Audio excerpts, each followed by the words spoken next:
with Zootopia, and that's at 8:45 p.m. Lastly, the Andrea Rose Teodosio 5K will be held on Saturday morning. All those events are planned to still happen at Lock 3 this weekend. We have no intention of canceling those. There's no update to the curfew at this time. We are actively reviewing the need for that and we'll update it accordingly. Right now, it is currently still in place from 11 p.m. to 5 a.m., and that's for the downtown footprint only. There's just a couple planned road closures for the downtown footprint as well. Similar to what we've had recently, High Street will be closed, and that's from Bowery to State, and that'll be starting at 5:30 p.m.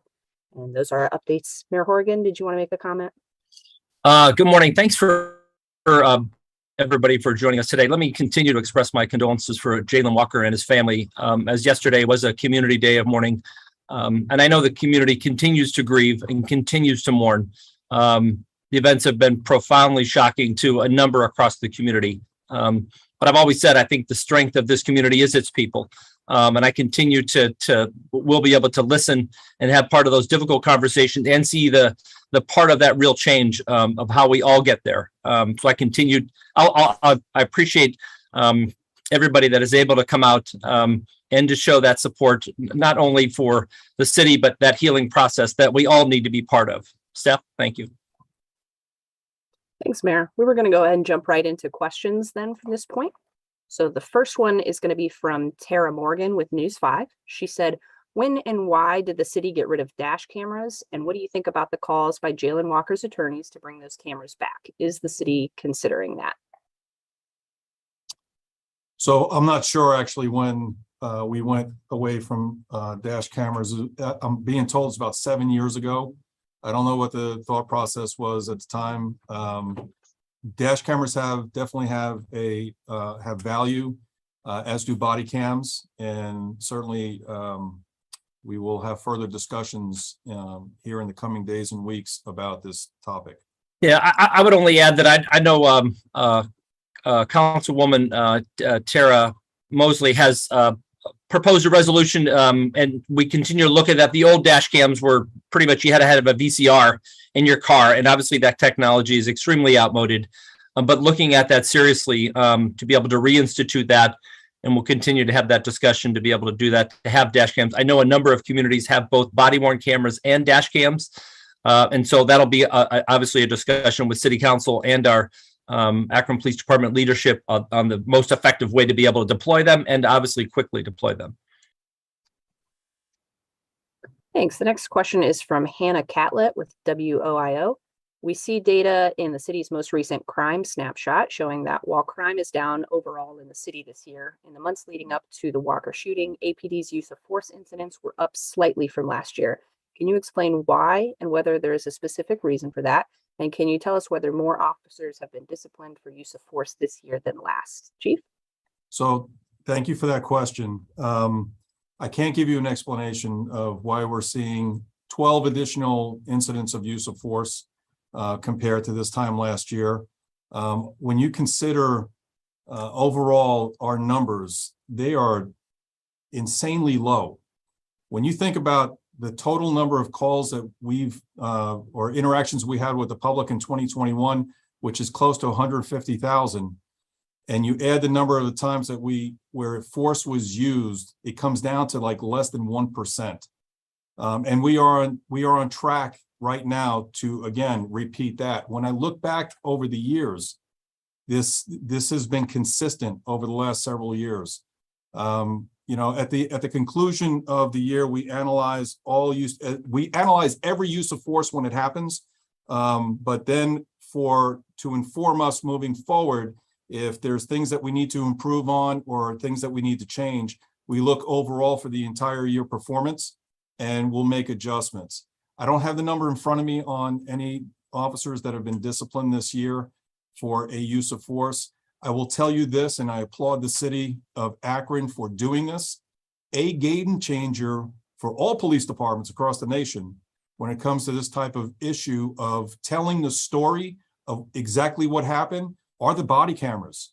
When you look at, again, our data, and please, and you're asking me a specific question about this.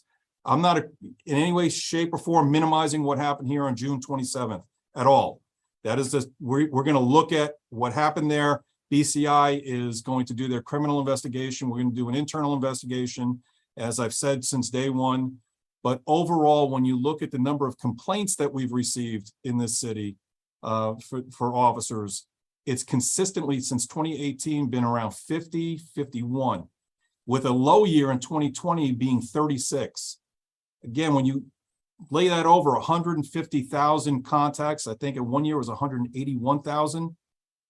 That tells you something about this police department and the officers that are serving this community. But we look at every single use of force. We look at the body cam footage. Officers have to explain why they used the force, and then decisions are made whether or not the use of force was within our policies or not. If it was not within our policies, then the disciplinary process will kick in. Thanks, Chief. Next question is from Jim McKinnon with the Akron Beacon Journal. People on social media say Akron officers have not been wearing badges identifying their names and other identification. Is this true? And if so, why have officers not been wearing badges? Were officers given instructions not to wear badges? Every officer is wearing a badge. I authorize them to take their name tag off because of the threats that were made against our officers and the bounties that were placed on officers' heads. People were getting their names off of their uniform, getting on social media and elsewhere, going into our Facebook page here on the police department to identify, get a picture, send that picture and that image out into the public. In some instances, they got family photographs and put it out on social media. But because of the threats that were made against our officers, I authorized them to take off their name tag.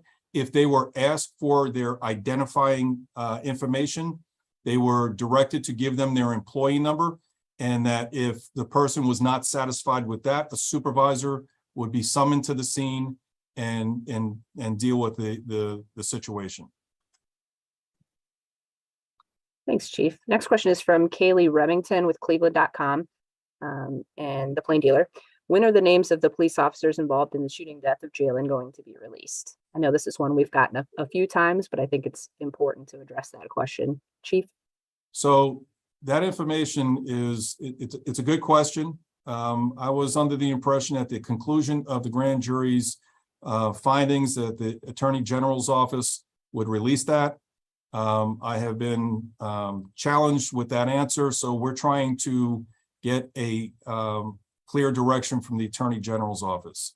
I am not releasing their names. Again, I've been very clear on this. Our officers have been threatened. Akron's officers have been threatened. And when I'm not trying to hide anything or anything like that, but we all, the mayor, myself, the deputy mayor, we have a responsibility to provide a safe and secure place for all people in Akron. We also have that responsibility for our employees. And I believe, based on the threats that have been made against our officers, releasing their names would only increase the level of threats against them. And I'm afraid people, some people may act on those threats. And I'm going to do everything in my power to ensure that doesn't happen.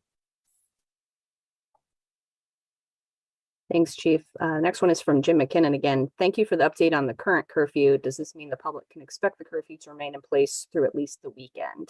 Mayor Horrigan? Yeah, Jim, that's a daily discussion as we talked about this morning is what that curfew looked like. Obviously, we bumped it up from 10 to 11. We have a number of events that are downtown that work in with that. Obviously, there's a minor league baseball team in town that is on the road right now. And as soon as a final decision it's kind of been day to day as we've worked through that, and we'll continue to look at that. And as soon as we have, the next update, we'll provide that to the press and to the community as soon as we make it. Thanks, Mayor. So this one is from Jim McKinnon again. What is the status of creating a civilian oversight board for the police? What authority would the board have? Would the board have subpoena power? Mayor? I know this was a recommendation from Akron City Council's Reimagining Public Safety. It was also a strong recommendation from President Somerville and my Racial Equity and Social Justice Task Force. As we got the task force report at the end of February, we've looked at a number of models and are working with City Council leadership and City Council to fashion and put that together. I don't have a specific update that says X, X, and S. We are working through and have looked at a number of models, both Cleveland and Columbus, New Orleans, Denver, Louisville, a number of those communities that have police oversight boards, police oversight commissions, and obviously working through some of the details of how many members would be on there, and all of those conversations. And it's a wide array of voices that are going to weigh in, and it's certainly been going in that direction, and looking forward to presenting legislation to Akron City Council, and getting their thoughts on, this is a community input oversight board, and going from there. Don't have an exact timeline, but I think we'll have one pretty soon as far as a process of what's next.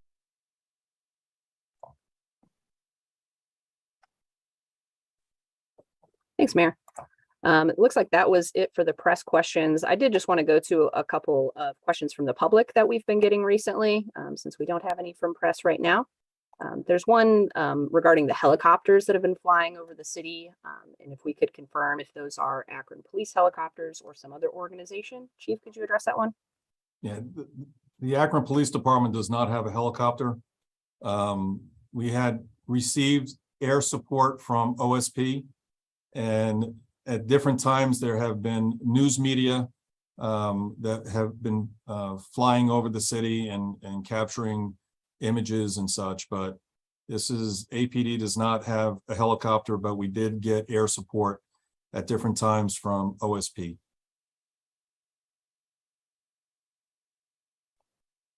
Thanks, Chief. We also keep seeing questions regarding Akron City Council's decision to go virtual on Monday and whether that was due to a bomb threat. Can you just confirm whether there was a threat or not?